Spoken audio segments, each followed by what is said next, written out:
आज रास्ता बना लिया है तो कल मंजिल भी मिल जाएगी। आज रास्ता बना लिया है तो कल मंजिल भी मिल जाएगी। हौसलों से भरी यह कोशिश एक ना एक दिन ज़रूर रंग लाएगी। नमस्कार इस्तकबाल, बहुत बहुत स्वागत करती हूँ मैं पूजा शाह आप तमाम सुधी दर्शकों का आपके अपने बेहद ही पसंदीदा कार्यक्रम Bihar Bihan morning live show में। A very good morning to all the lovely viewers of DD Bihar. दर्शकों, जैसा कि हर रोज़ बिहार बिहान कार्यक्रम नए नए रंग आप पर उड़ेलता है, यानी कि हम नए नए मेहमानों को आपसे मुखातिब कराते हैं, नई नई जानकारियाँ एकत्रित करते हैं और बहुत सारी ज्ञानवर्धक बातचीत भी करते हैं। लेकिन आज कुछ खास है, क्योंकि आज एक नहीं बल्कि दो बेहद ही खास मेहमान हमारे साथ जुड़ेंगे। पहले हम चर्चा करेंगे प्रधानमंत्री सूर्य घर मुफ्त बिजली योजना के ऊपर, और उसके बाद हम बातचीत करेंगे कि किस तरीके से हस्तकला में रोजगार के अलग अलग आयामों को आप छू सकते हैं। इन सारी बातों पर खास जानकारी लेंगे, खास बातचीत करेंगे। लेकिन उससे पहले, जैसा कि कार्यक्रम की शुरुआत में मैंने कहा कि कोशिश करते रहनी होगी और कोशिश के लिए हौसला बुलंद होना ज़रूरी है। हौसला तब आता है ना दर्शकों, जब हमारे भीतर कुछ महापुरुषों के अच्छे अच्छे विचार आत्मसात हो। और कार्यक्रम बिहार बिहान तभी सुबह सवेरे सबसे पहले आपके लिए लेकर आता है ऐसे ही महापुरुषों के उत्तम विचार। आइए देखते हैं हमारा पहला सेगमेंट, अनमोल वचन।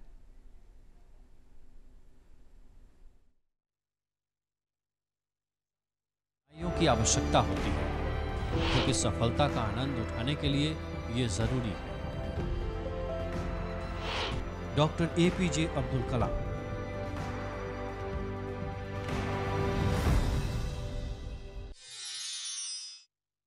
जी हाँ, तो दर्शकों, इस सॉफ्ट स्टोरी के माध्यम से आपने देखा कि किस तरीके से प्रधानमंत्री सूर्य घर मुफ्त बिजली योजना कार्यरत है। लेकिन इस विषय पर और विस्तार से और सरलता से हमें समझाने के लिए यहाँ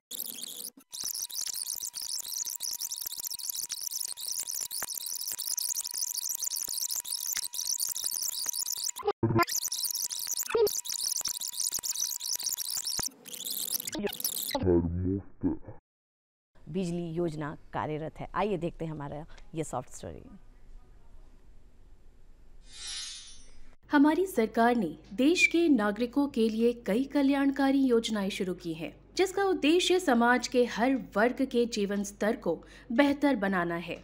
सरकार की एक ऐसी ही महत्वाकांक्षी योजना है प्रधानमंत्री सूर्य घर मुफ्त बिजली योजना, जो खास तौर पर ग्रामीण और गरीब इलाकों में रहने वाले नागरिकों को ध्यान में रखकर बनाई गई है।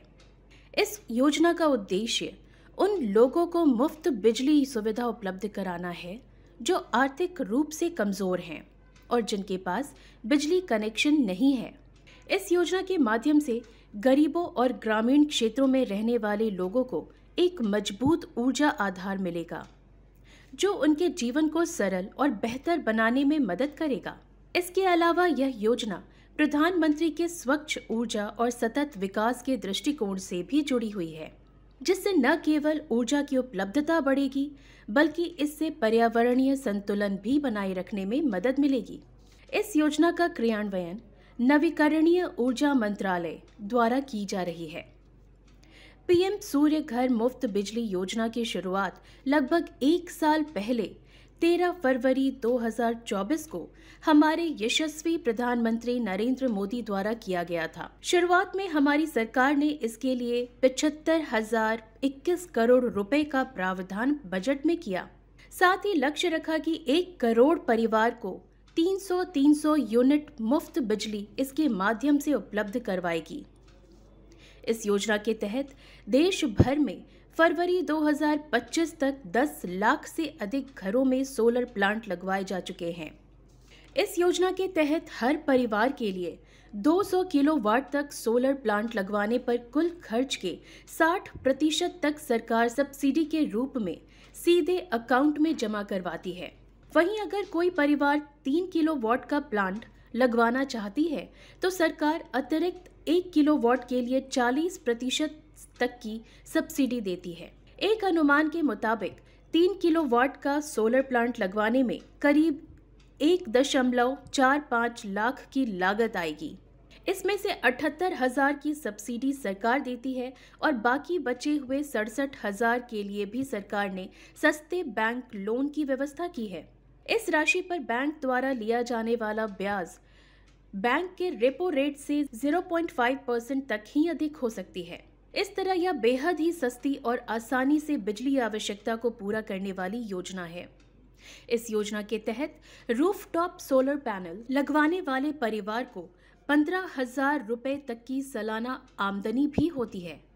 इसके अलावा इस योजना का लाभ लेने के लिए जरूरी दस्तावेज में आधार कार्ड, निवास प्रमाण पत्र, बिजली का बिल, आय प्रमाण पत्र, mobile number, ration card, bank passbook आदि की भी जरूरत होती है। जब सोलर प्लांट लग जाता है और डिस्काउंट नेट मीटरिंग इंस्टॉल कर देती है, तब इसके पश्चात सब्सिडी की रकम डीबीटी के माध्यम से अकाउंट में सरकार द्वारा भेज दिया जाता है। प्रधानमंत्री सूर्य घर मुफ्त बिजली योजना एक महत्वाकांक्षी और दूरदर्शी पहल है, जो भारत में बिजली के प्रसार और स्वच्छ ऊर्जा के उपयोग को बढ़ावा देगी। इस योजना के सफल कार्यान्वयन से देश भर में एक नई ऊर्जा क्रांति का आरंभ हो सकता है, जो न केवल बिजली संकट को हल करेगी बल्कि पर्यावरण की रक्षा में भी महत्वपूर्ण भूमिका निभाएगी। जी हाँ, तो दर्शकों, इस सॉफ्ट स्टोरी के माध्यम से आपने देखा कि किस तरीके से प्रधानमंत्री सूर्य घर मुफ्त बिजली योजना कार्यरत है। लेकिन इस विषय पर और विस्तार से और सरलता से हमें समझाने के लिए यहाँ पर मौजूद हैं हमारे मेहदी खास मेहमान गोपाल कृष्ण, निदेशक अग्नि सुरक्षा अकादमी से। बहुत बहुत स्वागत है सर आपका। नमस्कार।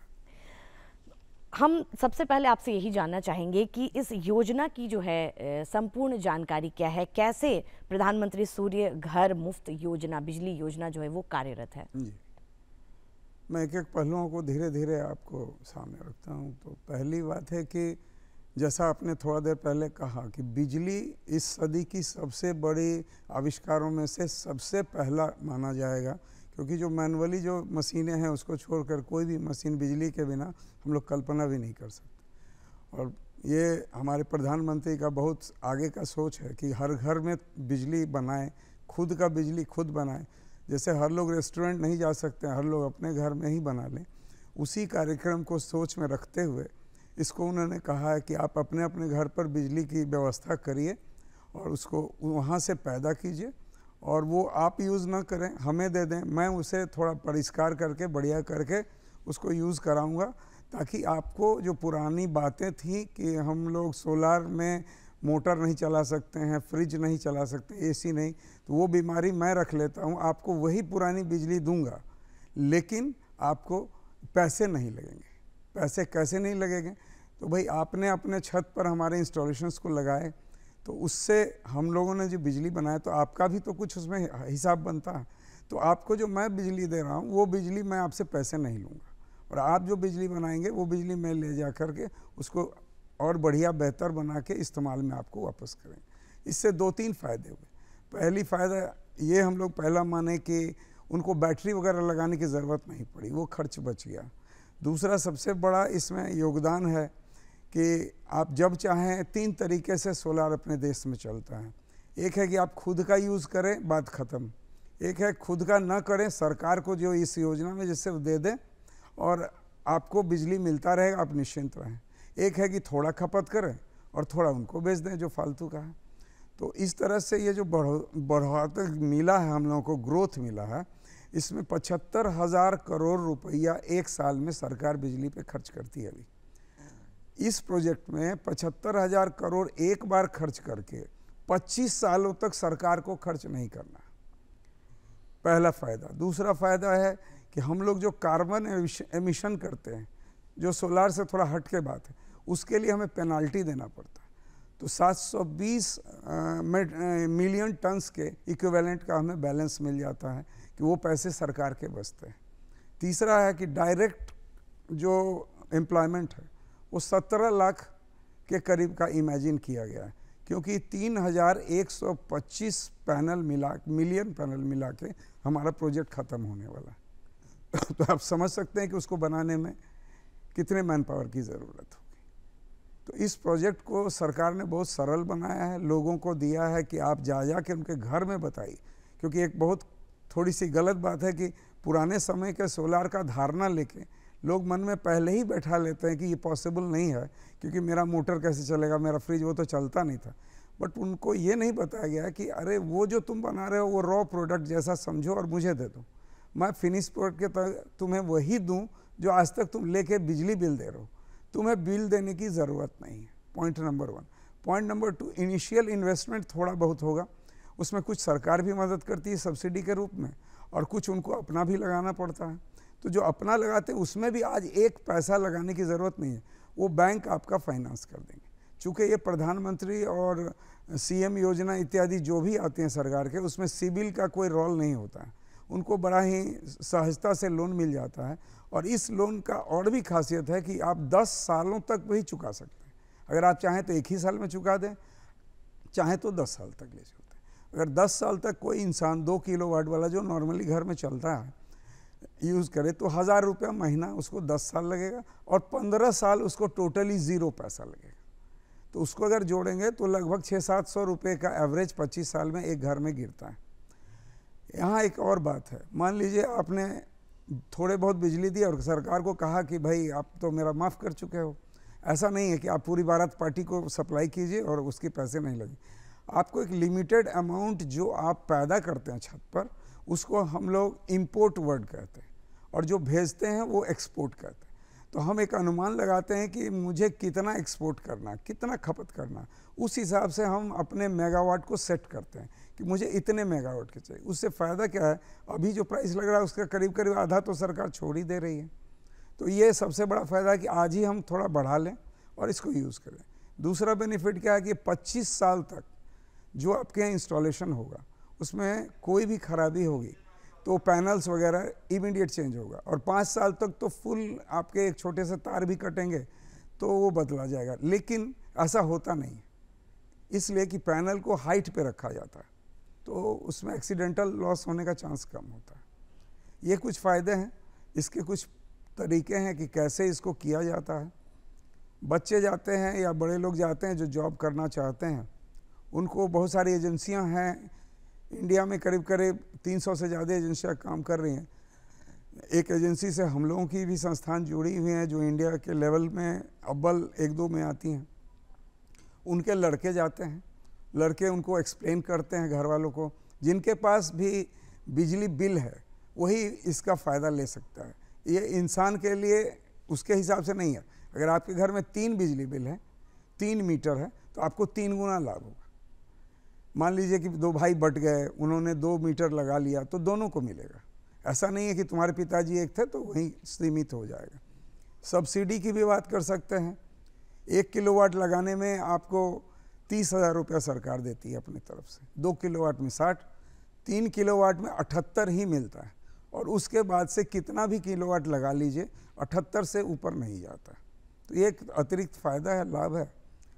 इसको लगाने से इतने सारे फ़ायदे जो मिल रहे हैं आपको, नौकरी भी मिल रही है, कार्बन एमिशन भी घट रहा है, तो इसमें मैं समझता हूँ लाभ ही लाभ है। बिल्कुल, आपने पूरी जानकारी दी है किस तरीके से ये कार्यरत है। लेकिन आपने बीच में एक बात कही कि लोगों में ये धारणा है कि हमारे घर में तो फ्रिज है, मोटर है, एसी है, इतना लोड कैसे संभालेगा, ये सोलर पैनल है, ये कैसे संभाल सकता है। आपसे मैं अगर इस बात पर जानकारी चाहूँ कि क्या कुछ बताना चाहेंगे, क्या आप कुछ बदलाव आए हैं इसमें? जी, इसमें बहुत सारे बदलाव आए हैं और एक नायाब बदलाव है कि आप बिजली को सर्टेन लेवल तक बना के मुझे दे दो, उसके बाद मैं तुम्हें वही बिजली देता रहूँगा जो आज तक दिया, चाहे तुम सोलार लगाओ या ना लगाओ, उससे तुम्हें कोई मतलब नहीं।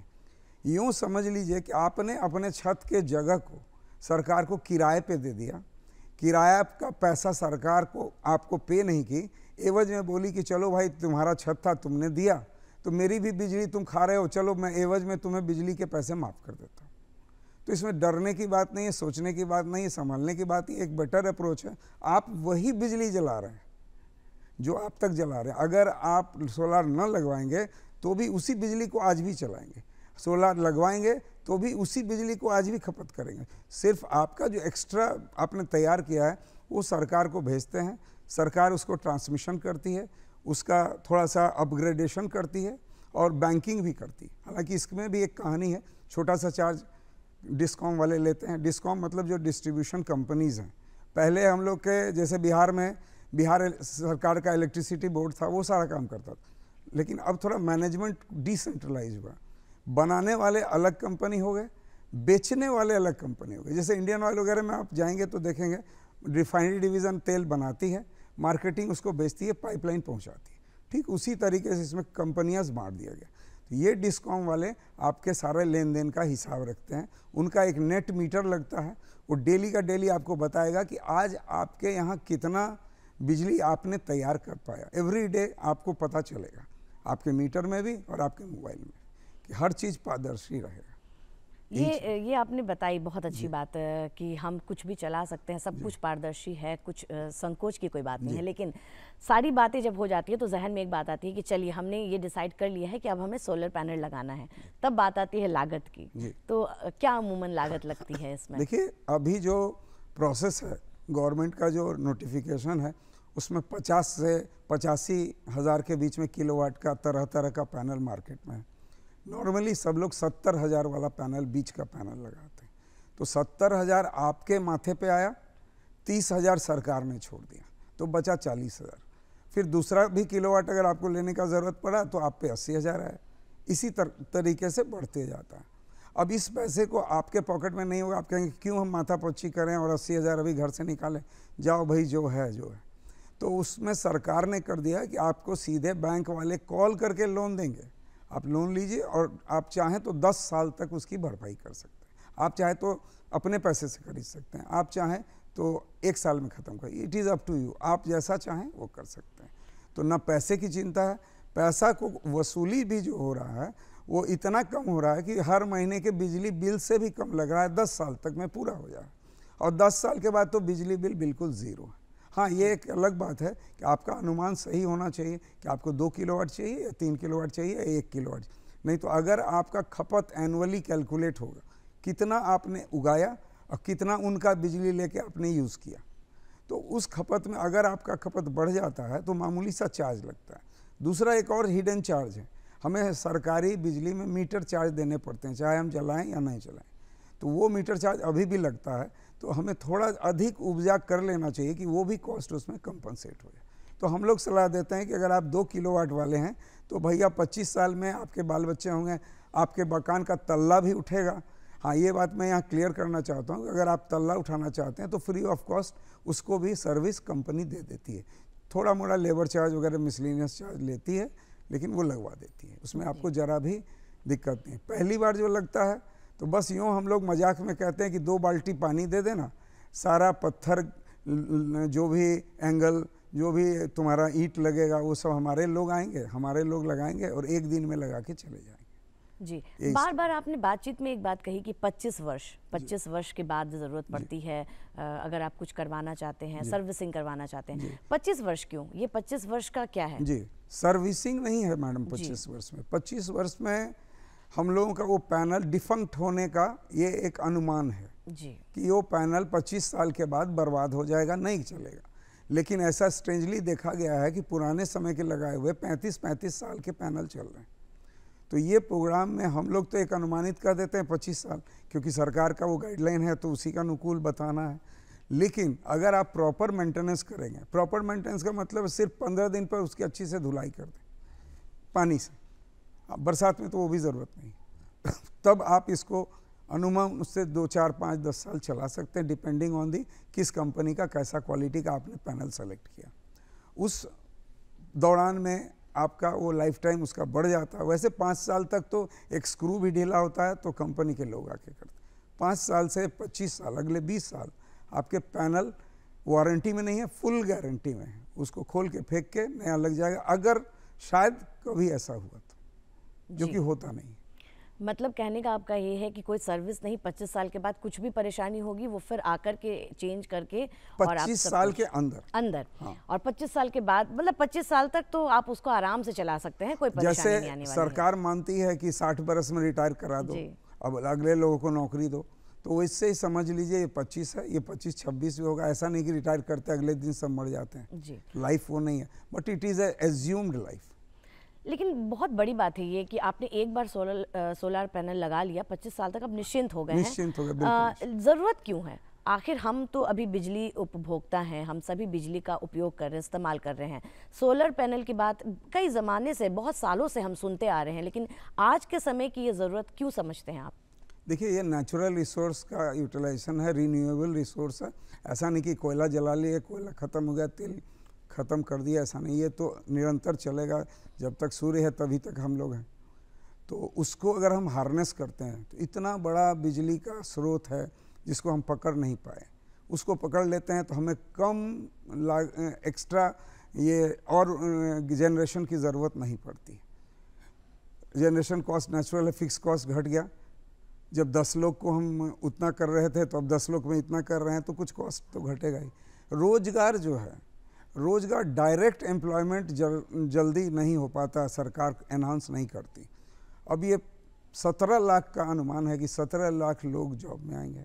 अभी बड़ी बड़ी पैनल लग रही है, कुसुम योजना में 7 किलोमीटर का एक पैनल लग रहा है, तो बहुत बड़ा है। एक ऐसा मुकाम आएगा जब जनरेशन ख़त्म हो जाएगा, ज़रूरत नहीं पड़ेगी इंडिया को, और एक कार्बन एमिशन का भी पैसा बचेगा, रोजगार भी मिलेगा। तो कोई एक हमें बताए कि इसमें ये गड़बड़ी है, तो मैं उससे प्रूफ करूँगा कि आप जो है सो थोड़ा मिस्टेक कर गए। बिल्कुल। जब सारी समस्या आपने दूर कर दी हैं, तो एक समस्या मेरे जहन में है, जो कि है कि इस योजना के तहत अगर कमर्शियल मीटर या फिर मैं डोमेस्टिक मीटर वालों की बात करूं, तो इनके सब्सिडीज़ में क्या डिफरेंस आ जाते हैं, क्या अंतर आता है? थोड़ा सा दुर्भाग्य है। और इसे सब्सिडी का जो कॉन्सेप्ट है वो गरीब लोगों को मदद करने के लिए, तो इंडस्ट्री चला रहे हैं तो आप गरीब नहीं हो। लेकिन दुख होता है कि हम लोगों को 3 किलोवाट तक सब्सिडी लेने का प्रोविज़न है। एक वाले भी ले सकते हैं, 2 वाले भी, अगर हम डोमेस्टिक हैं। लेकिन कॉमर्शियल को बिल्कुल अछूत बना दिया गया है, उन्हें कोई भी ये सब्सिडी नहीं है। लेकिन अगर वो चाहें तो 150 किलोवाट जितना भी चाहें वो करके वो उसका फ़ायदा जीरो बिल का ले सकते हैं। सिर्फ वो 78,000 से वो वंचित है, यही फर्क है। अच्छा, एक बात आपने बार बार कही कि 25 वर्ष तक जो है बिजली बिल नहीं लगता है, ठीक है, लेकिन इसके बाद क्या कभी कोई और भुगतान भी करना पड़ता है? कोई और चार्जेस, हिडन चार्जेस कुछ और हैं इसमें? देखिए, 2-3 चीज़ें हैं जो आम आदमी को समझ में नहीं आएगा, लेकिन मैं बता देता हूँ। बिजली जब आप पैदा करके उनको देते हैं, जैसे आप गोभी खेत में बना करके दे दिए, उनको वो ठंडा करके रखेंगे या पैकेजिंग करेंगे, उसी तरह से हम लोग जब बिजली देते हैं तो उसको यहाँ से ट्रांसमिट करके कहीं वो ले जाते हैं, तो ट्रांसमिशन का उनका कॉस्ट है। फिर वहाँ उसको स्टेबलाइज करना पड़ता है, उसका कॉस्ट है। और उसके बाद उसको बैंकिंग बोलते हैं, उसको रखने का कॉस्ट सॉरी। इसके एवज में आपको सरकार कुछ चार्जेस काटती, वो भी पैसे के रूप में नहीं काटती, वो यूनिट्स के रूप में काटती।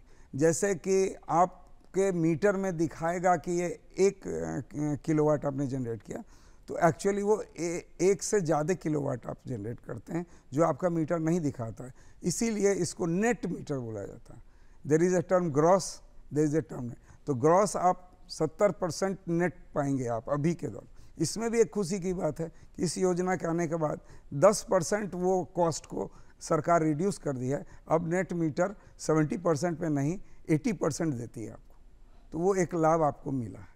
क्योंकि सरकार का भी खर्च है, वो ट्रांसमिशन, आपके यहाँ जो बिजली का तार जा रहा है अभी, उसी तार से बिजली वापस जाता है, तो उसके खर्चे हैं, उसको अपग्रेड करने के खर्चे हैं, तो उसके एवज में ये खर्च लग जाता है जी। दूसरी बात है कि मीटर चार्जेस हैं, जो आप घर में ना भी रहें 10 साल तक, तो वो चार्ज आपको देने पड़ते हैं। तो होता क्या है कि कुछ कुछ चीज़ों का इंस्टॉलेशन का चार्ज सरकार लेती है, या आप भी खर्च करते हैं। आप कोई मशीन लगा दिए, आप डॉक्टर लगाते हैं, तो अल्ट्रासाउंड में भले 10 पैसे का अल्ट्रासाउंड का प्रोजेक्ट निकलता हो पेपर पे, लेकिन वो उसका चार्ज 1500 रखते हैं, क्योंकि वो उसका कॉस्ट को बियर कर। उसी तरह से इसके फिक्स कॉस्ट को एब्जॉर्ब करना पड़ता है, तो उस केस में थोड़ा पैसा आता है।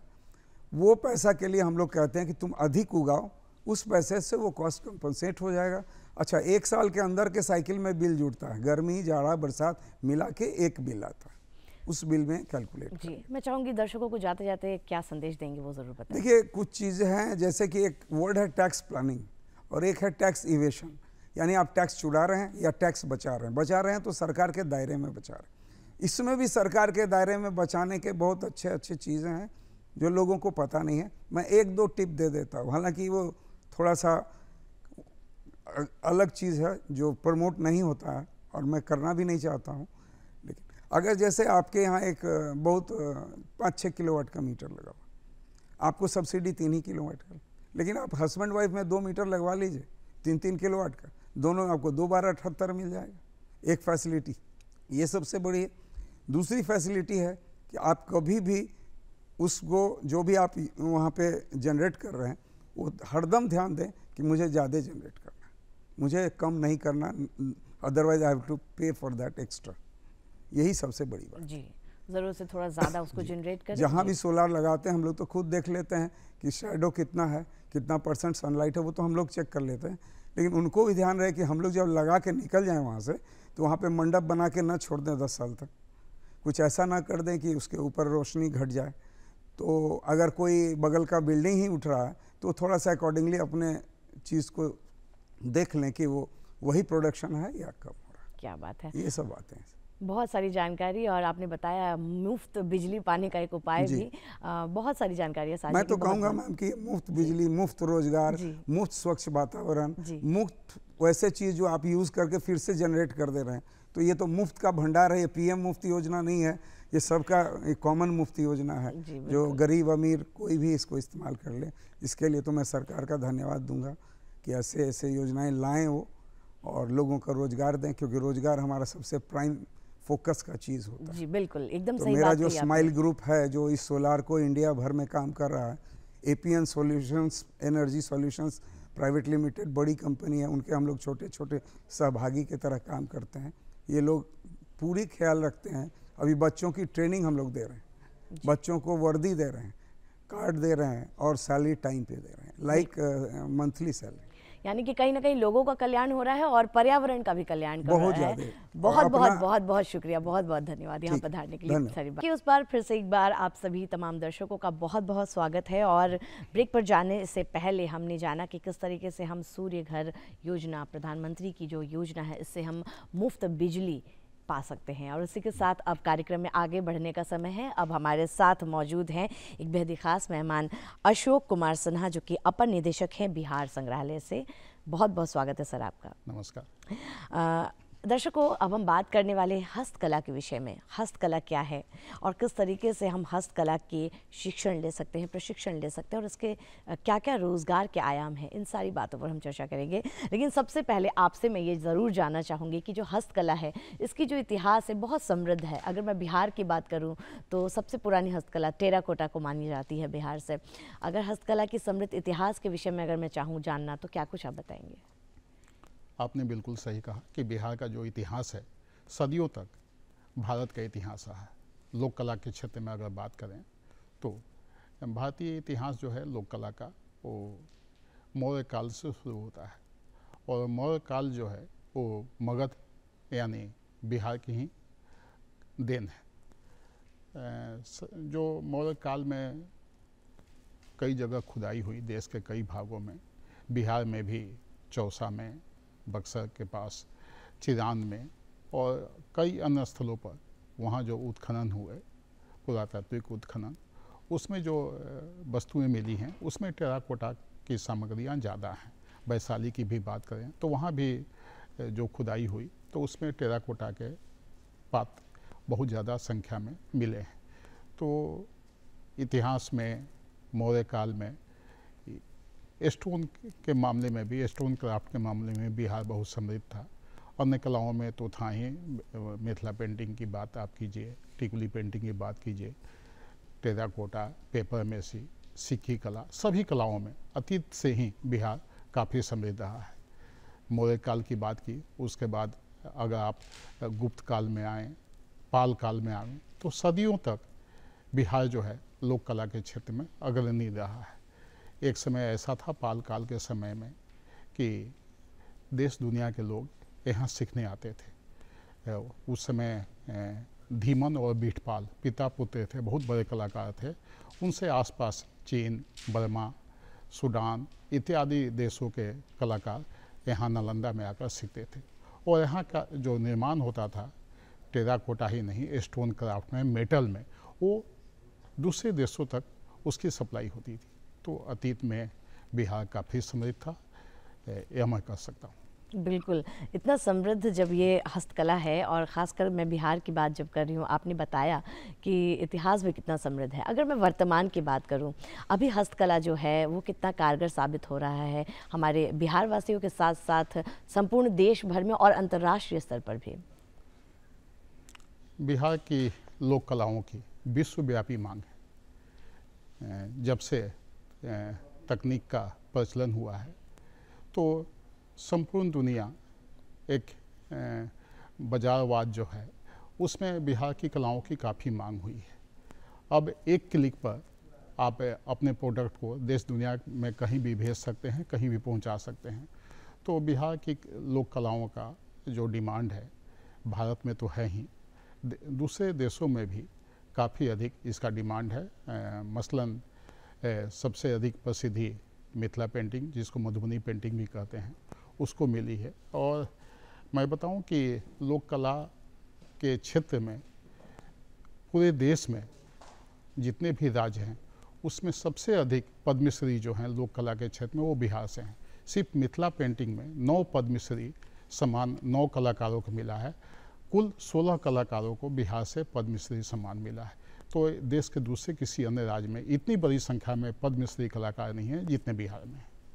बिल्कुल सही बात आपने कही, वो भी अगर मैं हस्तकला की बात करूँ, आपने बताया टिकुली पेंटिंग या फिर आपने बताया मिथिला पेंटिंग, ये जो आर्ट्स हैं, अलग अलग आर्ट कल्चर्स हैं, मैं चाहूँगी कि आप इनके विषय में थोड़ा ज़रूर बताएं हमारे दर्शकों को, कौन कौन से हस्तकला हैं जिनसे कि वो रोज़गार भी प्राप्त कर सकते हैं और उनका प्रशिक्षण लेते हुए कहीं ना कहीं अपने मन मस्तिष्क को भी बहुत शांत रख सकते हैं।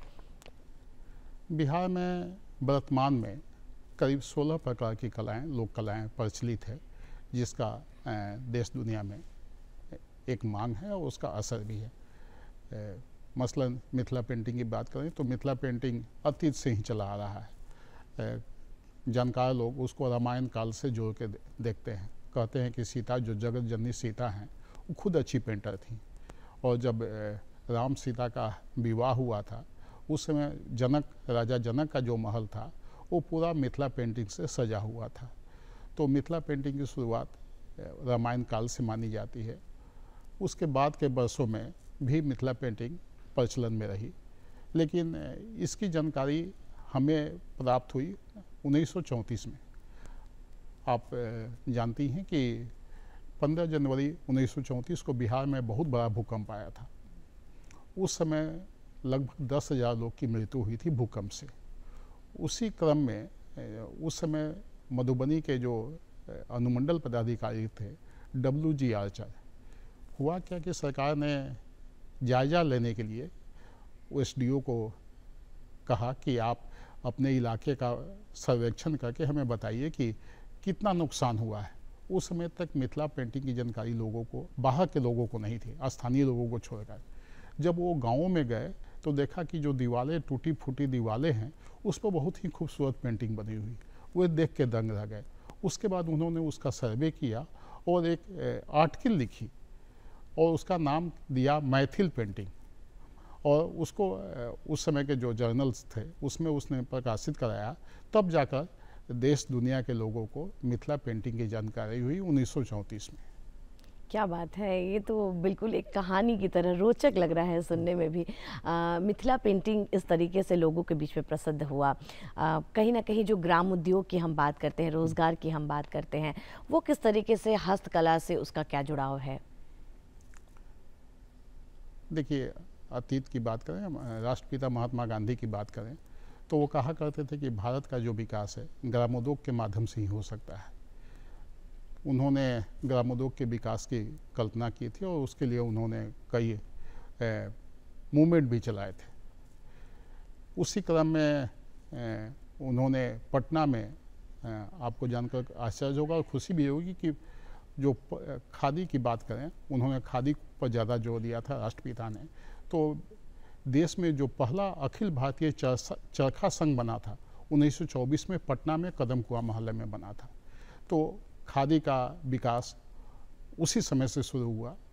और जो देश के प्रथम राष्ट्रपति डॉक्टर राजेंद्र प्रसाद है, उनकी भी बहुत बड़ी भूमिका रही कि बिहार में खादी को प्रचार प्रसार में उन्होंने अपना काफ़ी समय न्यौछावर किया और कई महापुरुषों ने खादी के प्रचार प्रसार में अपना समय दिया और खादी, बिहार की जो खादी है पूरे देश में प्रसिद्ध हुई। उसी तरह से लोक कलाएँ, मिथिला पेंटिंग की बात हुई, टिकली पेंटिंग पटना की स्थानीय कला है। इसके पहले पटना कलम, जो पटना कलम के नाम से एक पटना की एक स्थानीय पेंटिंग मशहूर थी, जो 1767 ईस्वी से 1947 ईस्वी तक चली। 200 सालों तक पटना में एक पेंटिंग थी, इसको पटना कलम की पेंटिंग से जाना जाता है। पटना म्यूजियम, बिहार म्यूजियम में उसके कई नमूने, सैकड़ों नमूने कह सकते हैं कि यहाँ प्रदर्शित हैं।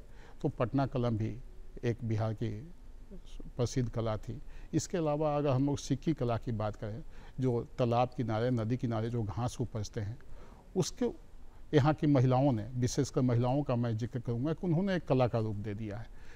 इसका भी अतीत से ही संबंध चला रहा है। सिक्की कला की बात करें तो शुरुआती समय में जब हमारे पूर्वज को जब सोच समझ विकसित हुई, तो उस समय जो आसपास जो उपलब्ध संसाधन थे, प्राकृतिक संसाधन, उससे उन्होंने कलाकारी शुरू की। छोटे छोटे काम बनाने लगे तो घास से कुछ कलाकृतियाँ बनाई। पहले खाने पीने के सामान में, उस समय तक एल्युमिनियम और लोहे का आविष्कार नहीं हुआ था, तो उस समय जो जंगली घास थे उससे कुछ पॉट बनाते थे, डलिया बनाते थे, उसे खाने पीने के दैनिक उपयोग के सामानों में इस्तेमाल करते थे। बाद में जैसे जैसे उनकी सोच समझ विकसित होती गई, उसमें सौंदर्य भाव आने लगा, तब उन कलाओं को और भी परिष्कृत उन्होंने करना शुरू किया और धीमे धीमे जो लोक कलाएँ विकसित होती चली गई। सिक्की कला की बात करें, उसी तरह से पेपर मेसी भी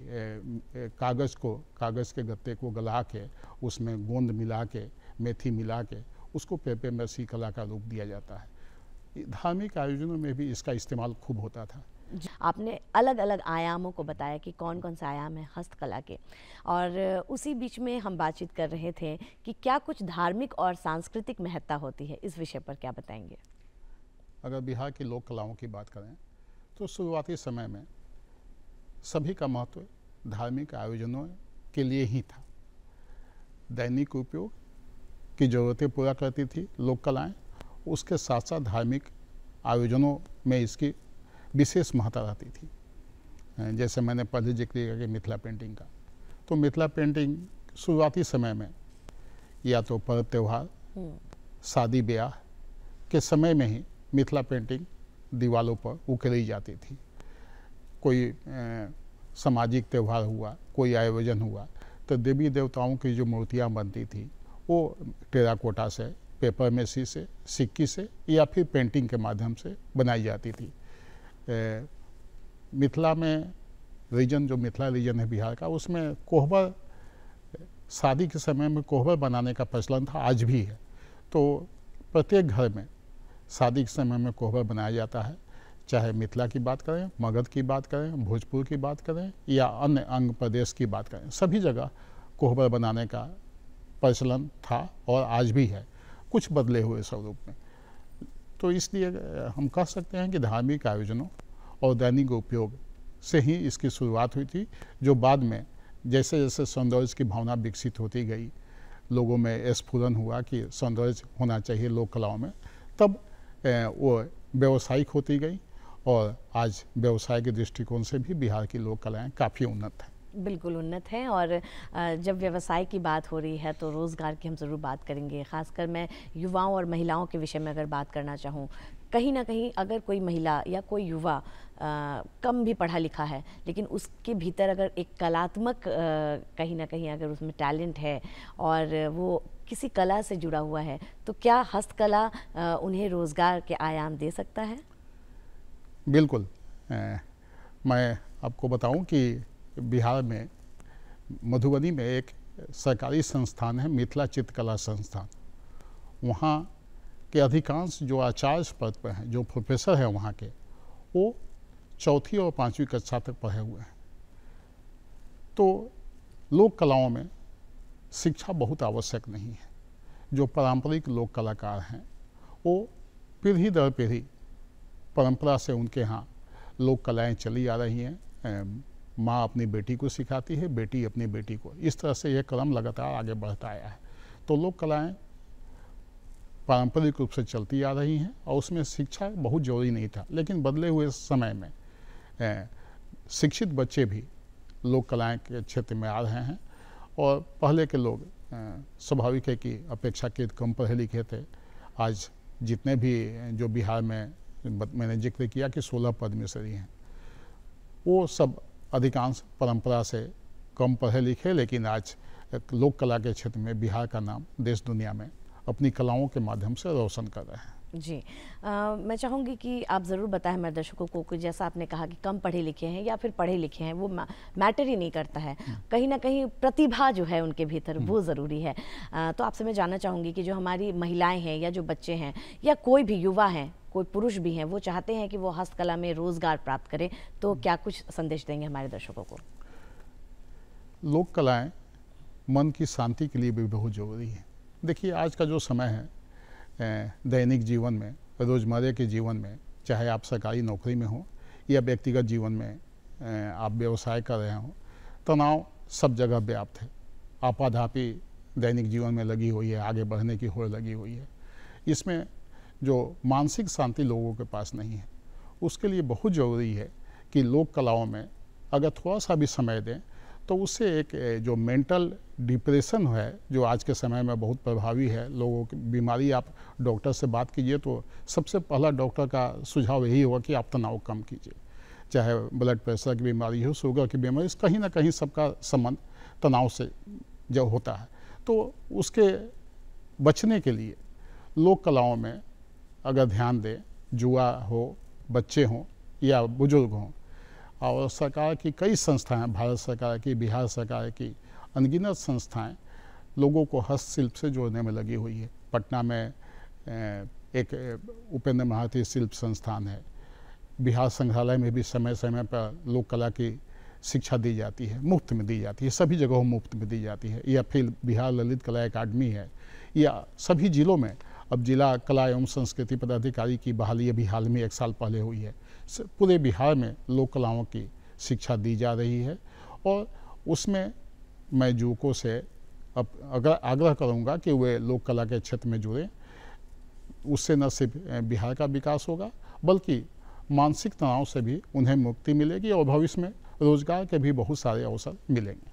जी हाँ, बिल्कुल आपने सही बात कही है। लेकिन जाते जाते मैं चाहूँगी एक छोटा सा प्रश्न यहाँ पर लेना, क्योंकि कहते हैं कि बच्चे हमारा भविष्य है और जो स्कूली बच्चे होते हैं कहीं ना कहीं उन पे पढ़ाई का और सारी चीज़ों का बहुत प्रेशर होता है। तो ऐसे में जो हमारे माँ बाप हैं या जो शिक्षक हैं, उनको आप क्या संदेश देंगे कि स्कूल से ही, स्कूल स्तर से ही बच्चों को हस्तकला क्यों सिखानी चाहिए और सिखानी ही चाहिए, ये क्यों ज़रूरी है? आजकल का युग जो है इंटरनेट का युग है। आप देखते हैं कि छोटे छोटे बच्चे इंटरनेट, मोबाइल में व्यस्त हैं, गेम खेलने में व्यस्त हैं, और वो जो इंटरनेट का जो खेल है उसमें अधिकांश जो खेल है वो सब हिंसक खेल है। उससे बच्चों का जो मानसिक विकास है वो प्रदूषित हो रहा है, उनकी धारणा जो है बदल रही है। उस हिसाब से अगर लोक कला के क्षेत्र में आएंगे तो एक प्रतियोगिता की भावना भी विकसित होती है, आपस में प्रतियोगिता आगे बढ़ने की होड़ विकसित होती है। तो बच्चों को विशेष रूप से जागरूक करना होगा और उन्हें प्रोत्साहित करना होगा कि लोक कला के क्षेत्र में आवें। और जो बच्चे लोक कला के क्षेत्र में आगे बढ़ेंगे तो पढ़ाई के साथ साथ अगर लोक कला में आएंगे तो उनका एक व्यक्तित्व जो है एक अलग ढंग से विकसित होगा और उसकी समाज में पूछ अलग ढंग से होगी। क्या बात है, जैसे कि आपकी है समाज में पूछ अलग, क्योंकि आपने कला को स्थान दिया अपने जीवन में और इतनी सारी बातचीत यहाँ पर हमसे साझा की है। बहुत बहुत शुक्रिया यहाँ पधारने के लिए। Thank you. जी हाँ दर्शकों, तो हमने बहुत सारी जानकारियाँ एकत्रित कर ली हैं, लेकिन वक्त हो चला है आप क्या सोचते हैं कार्यक्रम के विषय में वो लिख भेजने का। तो फटाफट से उठा लीजिए अपना कागज़ और कलम या फिर अपना मोबाइल फ़ोन और नोट कर लीजिए हमारा पता। हमारा पता है कार्यक्रम बिहार बिहान, दूरदर्शन केंद्र, फ्रेजर रोड, पटना 8,01,000। आप हमें ईमेल एड्रेस के द्वारा भी मैसेज कर सकते हैं। हमारा ईमेल एड्रेस है director ddkpatna@gmail.com।